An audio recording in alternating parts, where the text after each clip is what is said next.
안녕하세요, 옐비입니다. 이번 영상에서는 정리상자를 만들어 볼 거예요. 화장품이 담겨있던 상자에 바이닐 데칼을 해볼 건데요. 이 바이닐 데칼은 크리컷 작업 중에서 가장 쉽고 간단한 작업 중에 하나예요.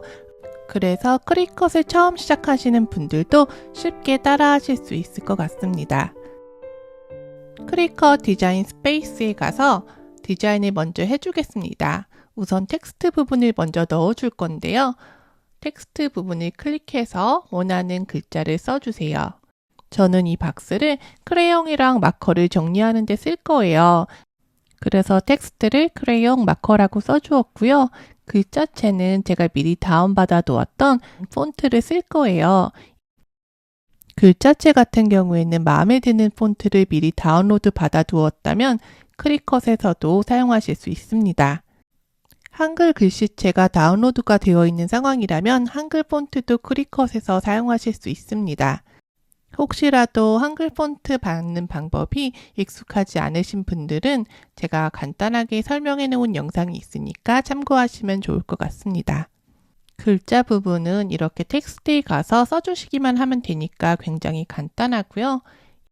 그 다음에는 쉐입에 가서 코너 라운드 처리가 된 네모 박스를 꺼내 줄 거예요. 이 네모 박스의 사이즈를 가로를 6.5인치, 세로를 6.5인치로 맞춰주겠습니다. 제가 사용할 상자는 원래 화장품이 들어있던 포장 상자인데 화장품 모양에 맞춰서 안에 이렇게 올록볼록하게 종이로 또 포장이 되어 있어요. 그런데 이 부분을 떼어내면 바닥 부분이 좀 지저분할 것 같아서 바이닐을 이렇게 네모난 모양으로 잘라서 상자 아랫면에 붙여주려고 합니다. 상자를 2개를 꾸며줄 거니까 네모박스 복사해서 2개로 만들어 주었고요. 색상은 구분하기 좋게 빨간색으로 표시해 주겠습니다. 글자만 넣으면 조금 심심하니까 이미지를 한번 같이 넣어 볼게요. 왼쪽에 메뉴바에서 이미지를 선택하시고 검색어에 크레용이라고 써줍니다. 검색 결과를 보면 이렇게 다양한 이미지가 나오는데요. 이미지 아래 가격이 써져 있는 아이들은 유료 이미지예요. 그래서 만약에 내가 유료 이미지 소스를 써서 작업을 한다면 나중에 메이크 버튼을 눌렀을 때 결제를 하라고 결제창이 뜹니다. 여기에서 무료 이미지만 보고 싶으시다면 필터에서 프리를 선택해 주세요. 그러면 검색 결과에서 무료 이미지만 볼 수 있습니다. 같은 방법으로 이미지에서 펜이라고 검색해서 마커의 이미지를 찾아왔습니다. 이미지들의 크기를 조절해 주세요. 이미지들은 하나씩만 필요한데 글자들 같은 경우에는 상자 윗면에 그리고 상자 옆에 네 면에 모두 다 붙여줄 거예요. 그래서 글자들을 복사해서 각 5개씩 만들어 주겠습니다. 이 글자들이랑 이미지는 전부 다 은색 바이닐로 잘라줄 거예요. 그래서 이 이미지랑 글자들을 한 번에 선택한 다음에 색상을 똑같이 맞춰주세요. 이제 디자인은 다 끝났고요. 메이크 버튼을 눌러볼게요.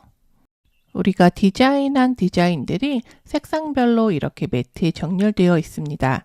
오늘은 바이닐 작업만 할 거예요. 그래서 재료도 바이닐만 쓸 거여서 세팅을 한 가지만 설정하시면 됩니다. Browse All Material에 가셔서 검색어에 바이닐이라고 검색을 하셔도 좋고 아래에 내려가면 바이닐 종류가 여러 가지가 있는데 이 중에서 홀로그래픽 프리미엄 바이닐을 선택하시면 좋습니다. 바이닐들도 얘네들이 브랜드에 따라서 또 재료에 따라서 두께가 다르기 때문에 조금씩 조정을 해줘야 돼요. 보통은 포장지에 설정값이 써져 있습니다. 또 칼날의 상태에 따라서 압력이 조금씩 달라질 수 있으니까 이 부분을 고려해 주시면 좋을 것 같고요. 저 같은 경우에는 여유분이 있어서 칼날을 하나를 정해놓고 이거 하나만 바이닐로 쓰는 편이에요. 이렇게 쓰면은 제가 칼날의 상태를 확인하면서 쓰기 때문에 세팅을 설정할 때 굉장히 도움이 됩니다.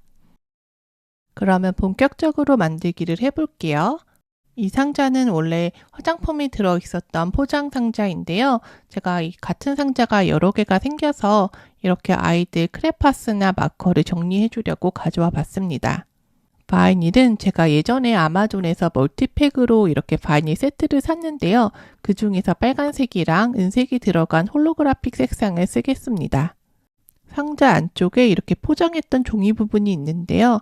상자 가장자리부터 칼날을 넣어서 이렇게 잘라주겠습니다. 보통은 이렇게 아랫부분에 접착제가 있어서 딱 붙어 있는데요. 힘세게 잡아당기시면 됩니다. 박스 아랫부분에 이렇게 지저분하게 된 거는 바이닐로 덮어서 정리를 해줄게요. 예전에 쓰다가 남은 빨간색 바이닐로 빨간색 네모 부분을 잘라줄 거예요. 이 두 가지 바이닐은 색상이 약간씩 다르긴 한데 박스 안쪽에 들어갈 거니까 대충 안쪽에 커버를 해주겠습니다. 매트에 잘 붙여서 바이닐을 잘라주시면 됩니다. 제가 가지고 있는 홀로그래픽 바이닐은 이게 택랩에서 나온 홀로그래픽 세트에 있었던 건가 봐요. 택랩 제품 같은 경우에는 앞면에 이렇게 투명 필름이 붙여져 있는 경우가 있어요. 이렇게 투명 필름이 있는 바이닐들은 이 투명 필름을 제거하지 않고 작업을 하면 나중에 바이닐이 끝까지 잘려져 있지가 않아서 위딩할 때 굉장히 애를 먹게 돼요. 그래서 꼭 필름이 있는 제품인지 아닌지를 확인해 주시면 됩니다. 택랩 제품 같은 경우에는 필름이 있는 경우도 있고 없는 경우도 있어요. 같은 세트인데도 어떤 아이는 있고 어떤 아이는 없고 그렇더라고요. 그래서 이 점을 조금 주의해서 봐주세요. 텍스트 부분을 자르는 동안에 이 박스 안에 빨간 네모 바이닐을 붙여줘 볼게요. 이렇게 박스를 열어보면은 글루가 붙었던 부분이 떨어지면서 지저분해요. 이 부분들을 이렇게 커버를 해줄 건데요. 바이닐을 코너를 살짝 옆에를 접어서 한쪽 부분을 먼저 고정을 한 다음에 이렇게 쓱쓱 밀어주시면 쉽게 붙이실 수 있습니다. 텍스트 부분이 다 잘렸습니다. 위딩을 할 때는 이 매트에서 바이닐을 먼저 떼지 않고 이렇게 붙여놓은 상태에서 글자랑 이미지 부분들 가장자리를 칼집을 내서 이렇게 살짝 잘라주세요. 그 다음에 매트에서 붙어져 있는 상태 그대로 모서리 부분부터 위딩을 해줍니다. 위딩을 할 때 바이닐이 이렇게 한 번에 쭉 뜯어지는 게 바이닐 커팅이 잘 된 상태입니다. 글자 안쪽 부분의 바이닐들을 위딩해 줍니다. 이렇게 글자가 많이 들어가는 작업을 할 때는 작업을 시작하기 전에 칼날의 상태와 스티커 머신 세팅을 꼭 확인해 주세요. 작업이 끝났으면 매트를 뒤집어서 재료를 떼어주세요. 보통 크리커 매트에서 앞에서 위로 떼게 되면 재료가 구겨지는데 이렇게 뒤집은 상태에서 재료를 떼어주면 재료가 구겨지지 않습니다. 그리고 원래 매트에 붙어 있었던 투명한 필름을 붙여서 다시 매트에 붙여주세요. 이렇게 보관을 하셔야지 매트를 더 깨끗하고 오래 쓰실 수 있습니다. 텍스트 부분을 바이닐에서 떼어준 다음에 조각별로 잘라주겠습니다. 이제 트랜스퍼 테이프를 이용해서 상자에 이 바이닐을 붙여주시면 완성인데요. 이 트랜스퍼 테이프는 여러 번 써도 괜찮아요. 그래서 제가 전에 쓰던 거를 가져와서 이렇게 크기에 맞게 잘라줍니다. 바이닐을 트랜스퍼 테이프에 붙인 다음에 뒷면을 조금 더 꼼꼼하게 눌러주시면 바이닐을 뗄 때 더 쉽습니다. 이렇게 트랜스퍼 테이프에 붙어 있는 바이닐을 상자에 붙여주시고 앞면을 살짝 눌러주시면 굉장히 쉽게 옮겨 붙일 수 있습니다. 이 작업은 특별히 어려운 작업은 아니어서 처음 하시는 분들도 쉽게 따라 하실 수 있습니다. 쉬운 작업이고 반복만 하는 작업이어서 빨리 돌리기 해서 보여드릴게요.